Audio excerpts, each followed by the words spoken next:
Doctor ইউনূসকে বক্তব্য পরিষ্কার করতে হবে। 16 বছর ভারতীয় আধিপত্যবাদের বিরুদ্ধে আমরা রক্ত দিয়েছি। সর্বপ্রথম সকল প্রকার শিরক, কুফর, রামবাম, নাস্তিক আর ভারতীয় আধিপত্যবাদ ও ফ্যাসিবাদের বিরুদ্ধে রক্ত উৎসর্গ করেছে শাপলা চত্বরে হেফাজতের আলেম ওলামা কর্মীরা। সেই আন্দোলনের আগ্নেয়গিরিতে 5ই আগস্ট ছাত্র জনতা আগুন ধরিয়েছে শুধু। অতএব আলেম ওলামাকে বাদ দিয়ে কোনো সিদ্ধান্ত মেনে নেওয়া হবে না। ডক্টর ইউনূস সাহেব পরিষ্কার করুন, মানবিক করিডোরের নামে বাংলাদেশকে ইন্দো প্যাসিফিক অঞ্চলে যুদ্ধের দিকে ঠেলে দিবেন না।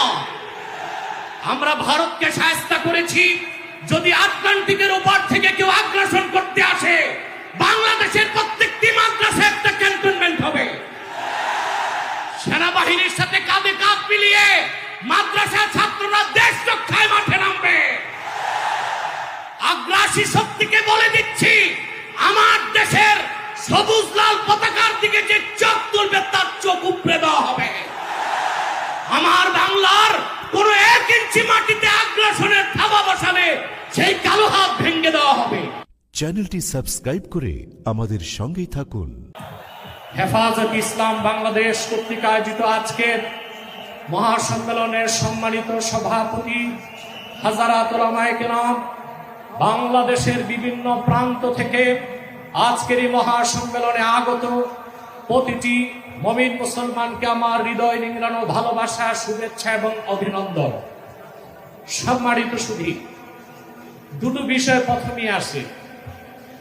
একদিকে বিতর্কিত নারী সংস্কার কমিশন করে আমাদের অনুভূতিতে আঘাত দেওয়া হচ্ছে, আরেকদিকে মানবিক করিডোরের সিদ্ধান্ত নিয়ে স্বাধীনতার উপর আঘাত দেওয়া হচ্ছে। আমার মনে হয় বিতর্কিত নারী কমিশন করে আমাদের দৃষ্টি এদিক রেখে বর্তমানে মার্কিন যুক্তরাষ্ট্রের সাথে বাংলাদেশের স্বাধীনতা বিক্রির সওদাবাজি হচ্ছে কিনা সেটাও দেখতে হবে। হেফাজত ইসলাম বাংলাদেশ শুধু দাবি করবে না, সকল মাসলাকের মানুষের পূর্ণ সমর্থন হেফাজতের প্রতি আছে। কারণ হেফাজত হচ্ছে বাংলাদেশে সর্ববৃহৎ ইসলামী অরাজনৈতিক সংগঠন। আজ আমি এই জনতার পক্ষ থেকে, বাংলাদেশের কোটি কোটি মুসলমানের পক্ষ থেকে হেফাজতের সম্মানিত আমিরের কাছে বলবো, হেফাজত রাজনীতিতে যাবে না, কিন্তু রাজনীতি নিয়ন্ত্রণ করতে হবে। 53 বছরের ইতিহাস আমাদের কলঙ্কিত। আলেম ওলামা